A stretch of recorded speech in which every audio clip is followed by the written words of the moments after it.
Hello and welcome to a friendly chat.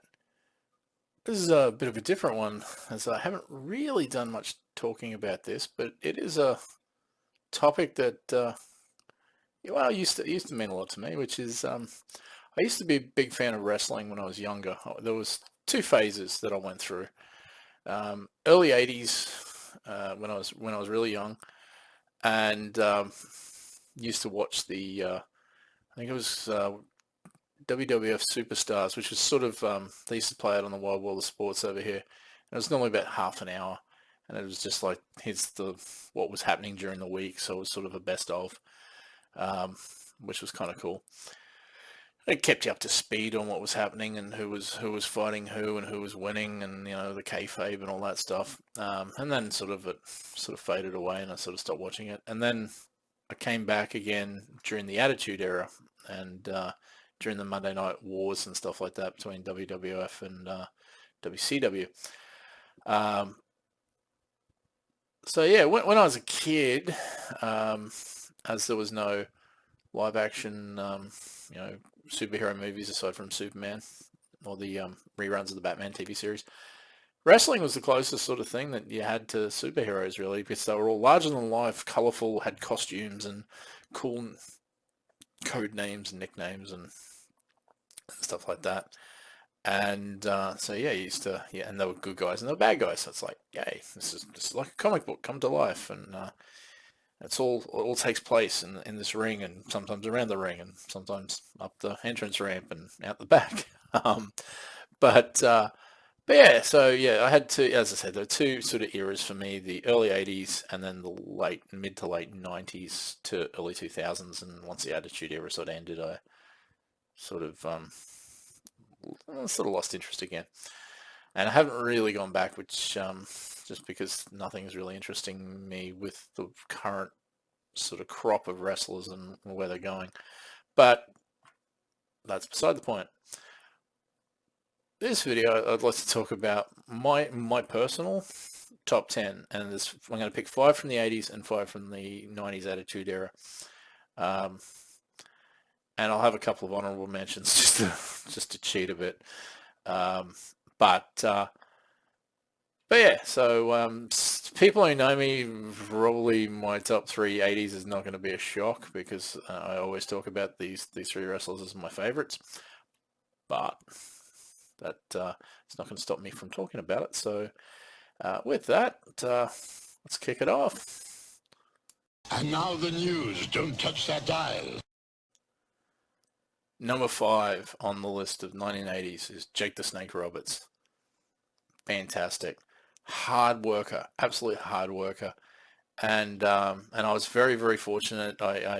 He came to Brisbane in it was early 2020, just before all the COVID stuff hit, and did a talk and did some amazing stories about his life in working for the WWF, and even before that, and got to meet him. Really, really nice chap, absolutely brilliant, just a hard worker in the ring. Great gimmick, absolutely fantastic gimmick. Like the idea of just, yeah, I'm gonna wrestle, and then when I beat you, I'm gonna dump a snake on you, and yeah, you're gonna freak out because it's a snake. Fantastic. Had a really hard life, and has managed to, with the help of Don Dallas Page, pulled himself absolutely out of the depths of hell, basically, and clawed his way back. And it's just awesome that he's actually still with us, and the world's a better place because he's in it. But he's a really nice chap, really great, as I said, hard-working wrestler. Really just did the hard yards, always entertaining. As I said, great look, great gimmick, and yeah, he is number five on my list of favorite wrestlers of the 1980s.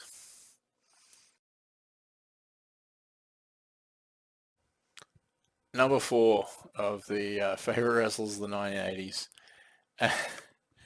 This one is for two reasons. One, I loved his look and I loved his gimmick, but the second, he was also a member of GI Joe, and that's Sergeant Slaughter. I love the Sarge. I absolutely do. I think he's fantastic. He had a great look, great sort of gimmick. I didn't like it when he went evil and was working with the Iron Sheik, but you know it's hard to hate the Iron Sheik. He was so good too. Uh, but yeah, absolutely love the Sarge. Um, he was solid. He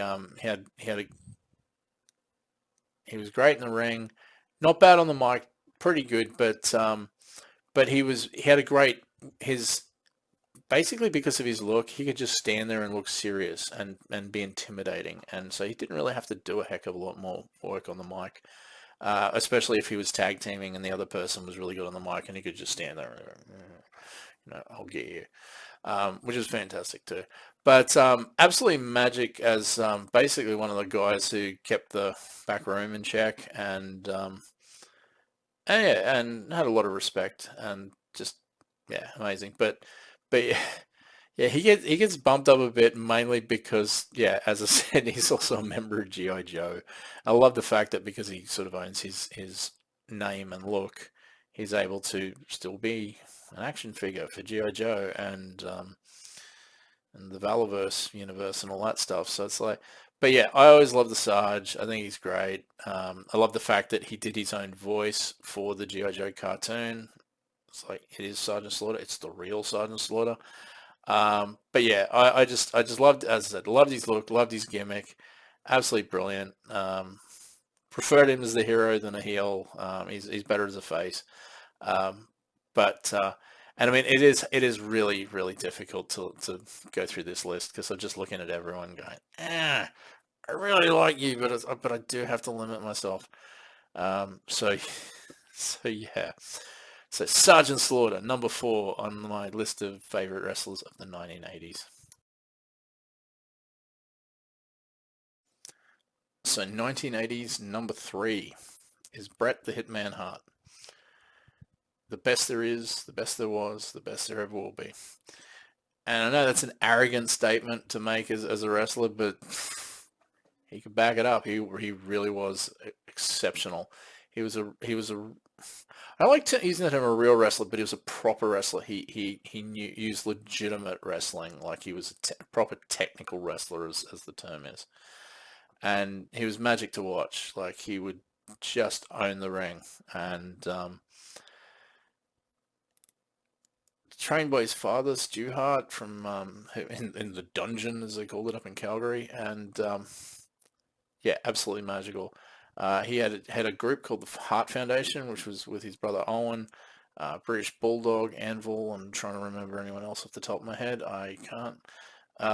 But yeah, all amazing. Unfortunately, none of them are with us anymore. They all died really young.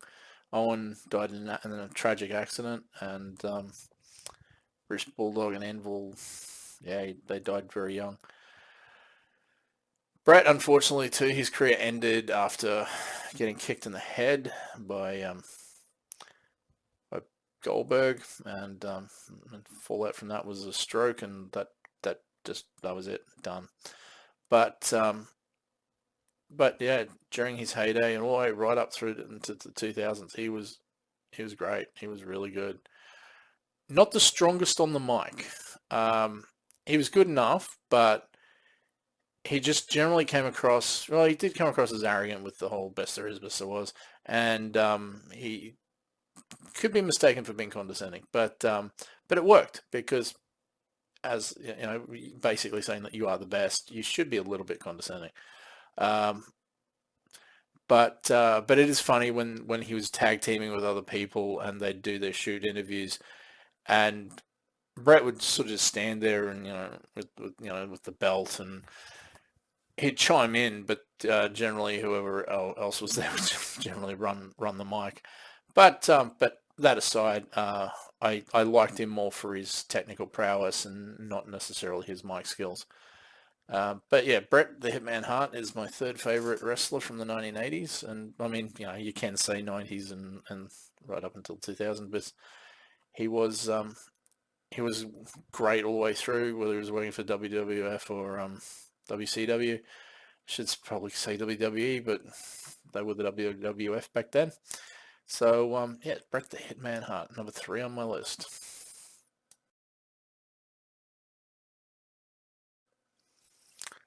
Number 2, 1980s favorite wrestler of all time, Macho Man Randy Savage.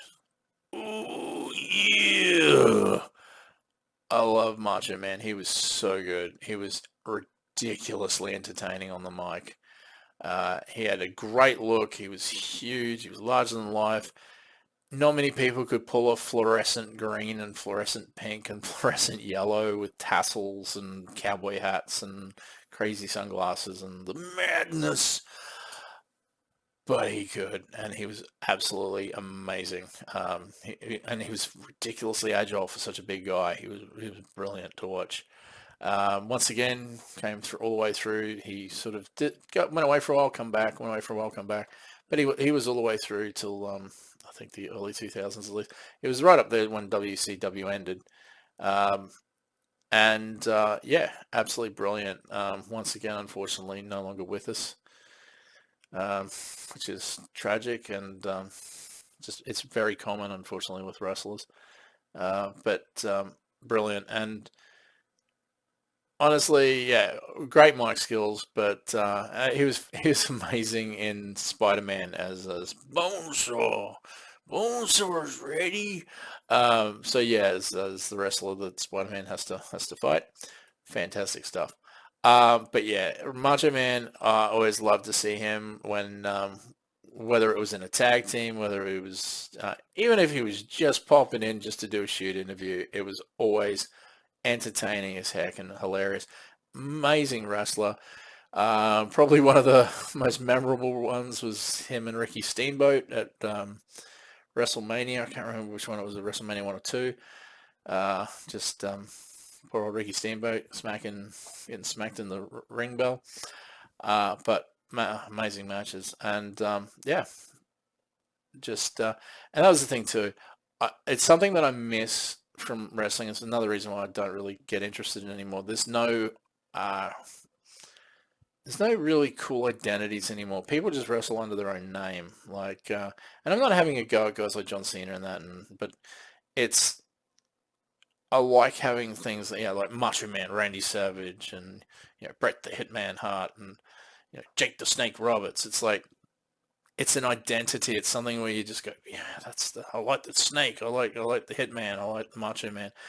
It's something that's I don't know. I don't say it's lost, but it is missing from modern wrestling, and I think they should go back to that. As I said, I love the cartoonish comic book nature of wrestling when I was a kid, and it was just fun, and that's all I wanted out of it. I wanted to be entertained, and it was sports entertainment, as Vince used to call it. So yeah, very, very fun. Number 2, Macho Man Randy Savage.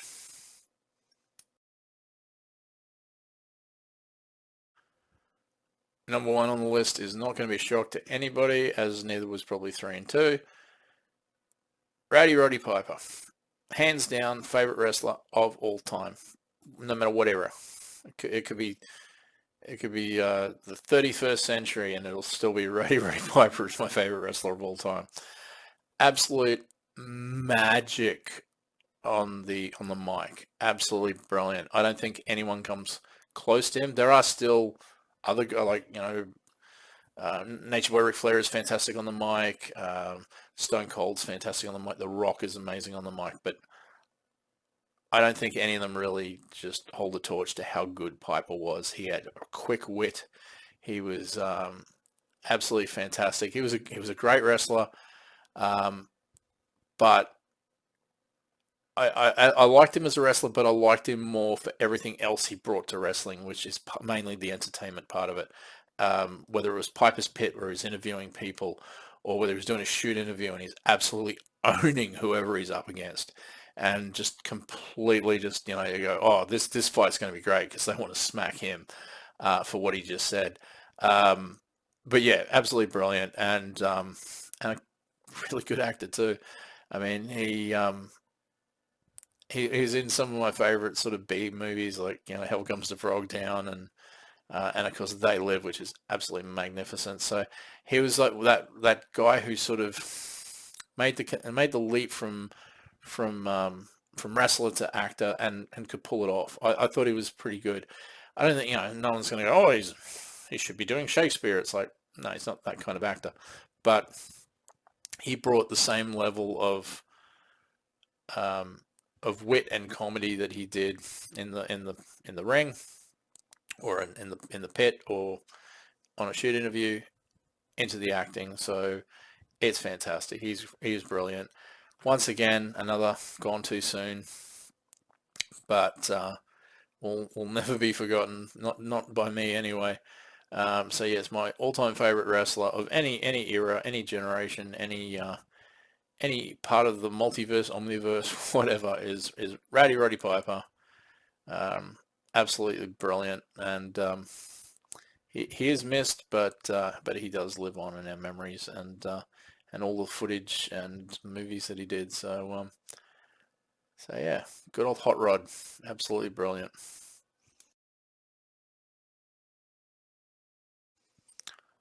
Not a wrestler, but I'm going to put him on this list as a basically honorable mention. Is probably the best way to deal with it.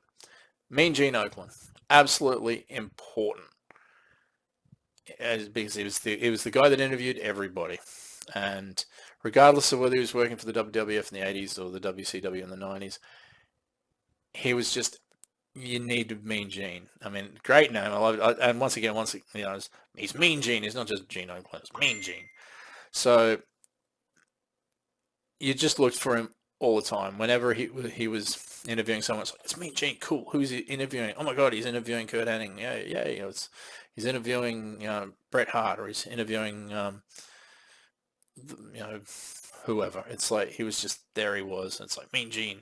And so yeah, I always used to love to wait for him to come out and do the interviews, and it's like, yeah, this is great. So yeah, just an honorable mention as someone from the 1980s, and he went all the way through the 90s and all that, but I think of him more as a 1980s guy because it's Mean Gene. Important part of the thing. So he's an honorable mention, not a wrestler, but as like someone who pushed the kayfabe and pushed the story along by interviewing the wrestlers, and he was just as important as the guys in the ring. So Mean Gene Okerlund.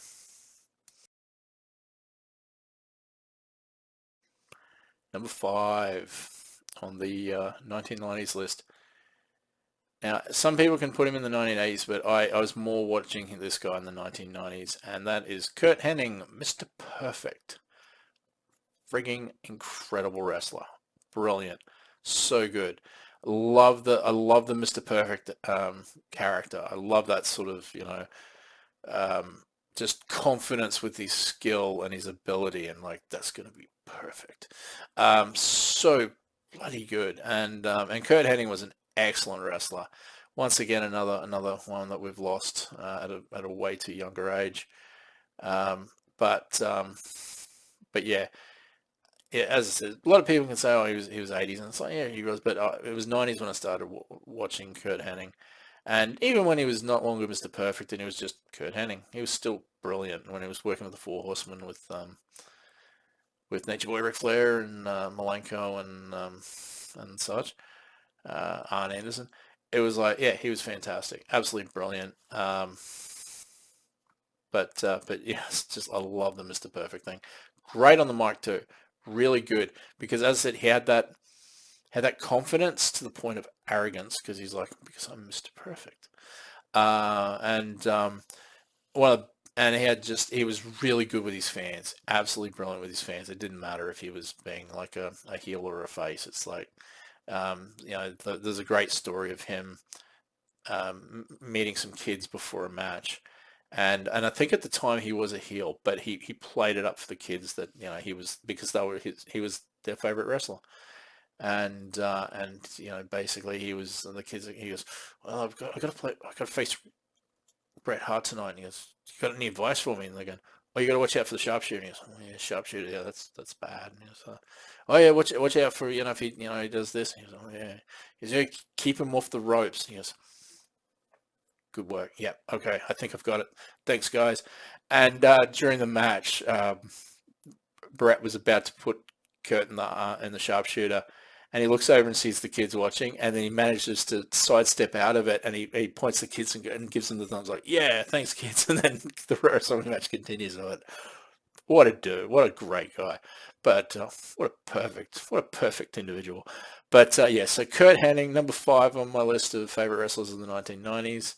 Once again, this is a hard list to pare down because there's so many people that I'd like to talk about. I could talk about wrestlers all day, and boy, you silly. Maybe, or you might be interested by this, and I hope you are. And hey, look, if you have wrestlers you want to talk about, or do you agree with the wrestlers that I like, in the comments, I would like the conversation to continue. Keep on going, keep on trucking.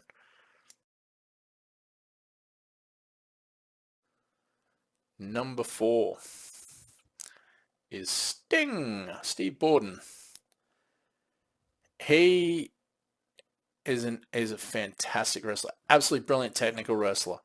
Actually, funnily enough, I haven't really talked about technical wrestlers in the 90s stuff so far, but Sting is an absolutely brilliant technical wrestler. He's one of those guys that when you see him and another technical wrestler, like if it was Bret Hart or Dean Malenko or someone like that, and they're going, it's like, this is going to be magical to watch because they're two people at the top of their game and they know how to wrestle properly, and it's just going to be fantastic. And the thing about that is too, it can be just as, just full of the same amount of showmanship as high flyers or jumping off the ropes and stuff like that. So yeah, it's one of those other facets of wrestling that I used to like. It was like, now we're going to see, grapples and submissions and things like that, where it's like, yeah, it's doing a crucifix powerbomb is pretty cool, but this is, who's gonna get a Boston Crab out first? Is it gonna be Bret Hart with a sharpshooter? Is it gonna be Sting with the Scorpion Death Drop? It's like, yeah, it's gonna be good. But yeah, Steve Borden had a lot of looks over the years. He had the blonde flat top and lots of color and doing a John Cena thing there. But pretty much when he did the crow look, I suppose is the best way to do it, with the white paint, with the lines and all that.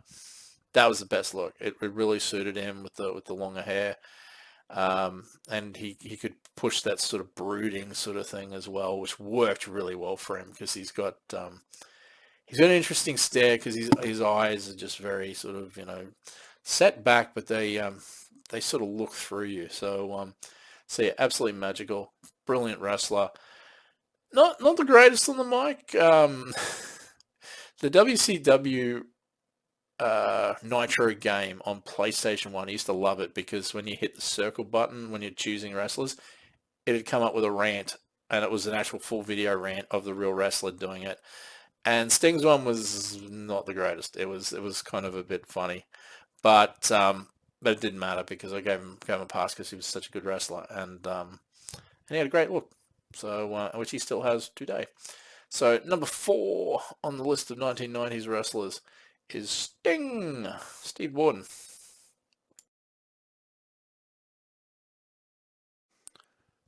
1990s, number 3, favorite wrestler is The Rock. Absolute magic on the mic. Brilliant. He had an excellent look. He had a brilliant ability to basically grab the crowd and bring him over. Didn't matter whether he was a heel or a face, he had them all in his hand. He was brilliant. And it's easy to see when it comes to his catchphrases.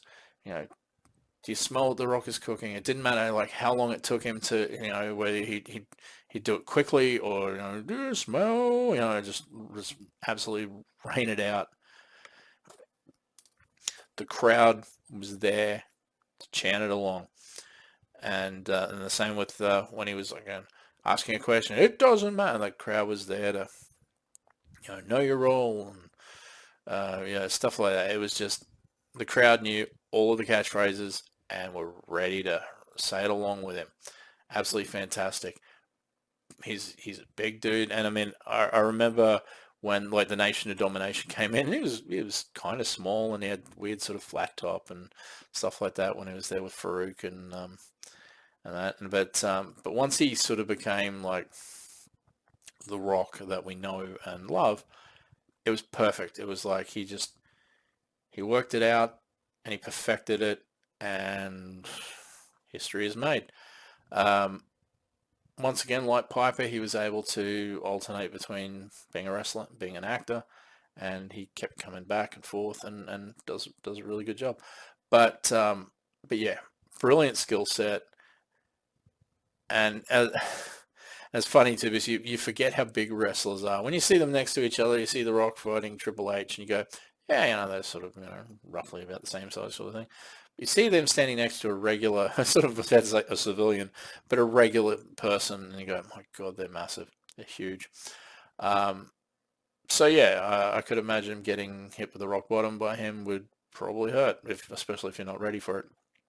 But but yeah, fantastic, as I said, on the mic, and that for me was as important as skill set, but absolutely brilliant. And yeah, so number 3 on the list is The Rock, Mr. Dwayne Johnson.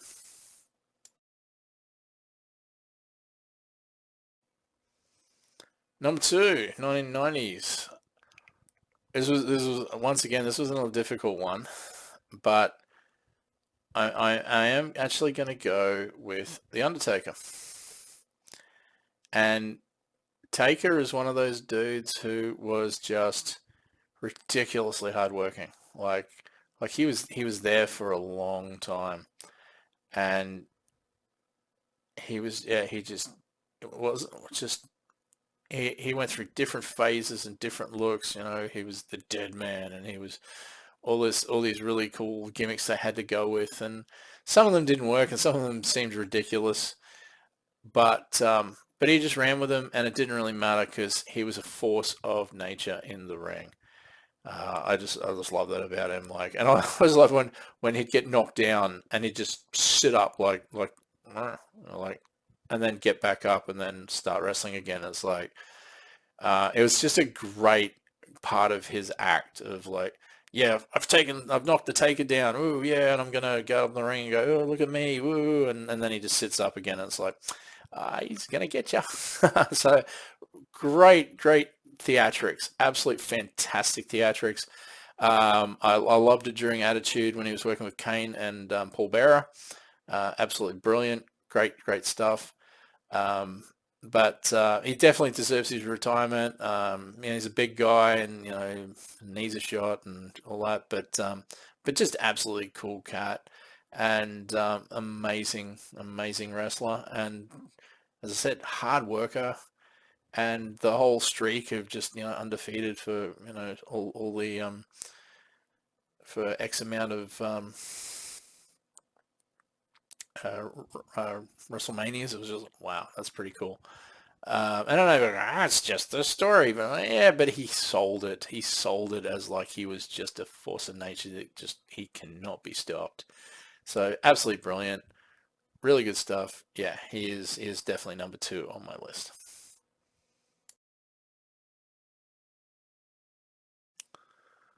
'90s, number 1, favorite wrestler, Stone Cold Steve Austin. This was a hard one. This really was. I love Stone Cold, and the others on the list. I like him as well. But there's something about Steve Austin that I liked his ability to flip-flop between heel and face and keep his audience. It's ridiculously rare. Um, it's one of those things that normally when a wrestler is face, he's very popular. When he's a heel, he's people boo him. But Stone Cold managed to basically, as I said, he would alternate between being a face and a heel depending on what the story was needing, and the crowd just loved him. It didn't matter if he was he was in the ring and he just had a match, helping The Rock, and then suddenly he just gives a Rock a Stone Cold Stunner out of nowhere, and was grabbing a beer and sculling it in the ring. And everyone would just, rather than be like, oh, they'd be like, yeah, it was fantastic. It was so good. Um, and the fact is, he's, he has his own podcast and he's and shows and that, and he's just a really, really cool chap, really nice guy, and yeah, just one of those really mellow guys from Texas. And but just magic in the ring, just really, really good. It's funny when you see him at a younger age and he's got like blonde hair, and you're like, what the? But yeah, his current and classic look of bald with the goatee and that, um, and just looks serious as a heart attack. But yeah, number one on my list is Stone Cold Steve Austin, absolutely, hands down.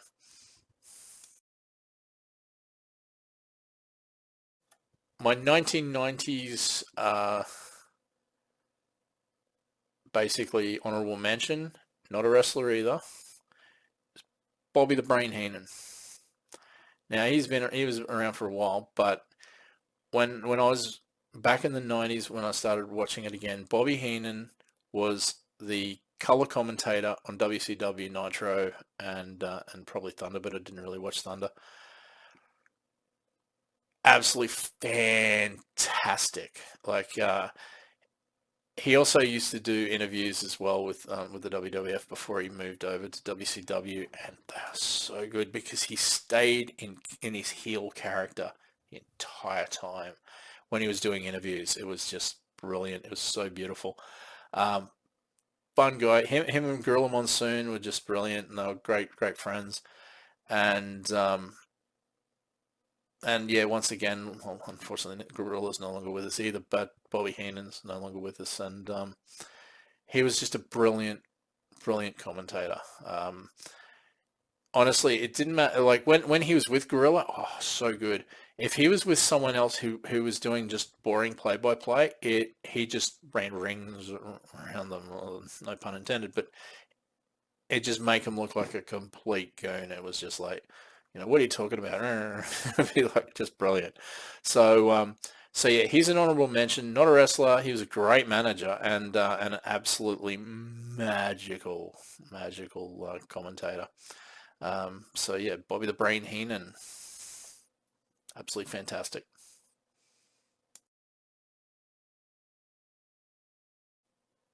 So there you have it. That's 2 decades of wrestling with and there was probably about 10 years in between it where I didn't watch wrestling because I was at boarding school and forgot about it. But yeah, the Attitude Era was fantastic. It was a great time, and the early 80s was brilliant when I was a kid. Um, Once again, I'd love to be able to go, I love everyone because it did. I love the Iron Sheik. I love the Junkyard Dog. I love King Kong Bundy. I love Mankind. I love, there's so many of them. But I had to limit myself to 5 and 5. So, but there are so many I really like.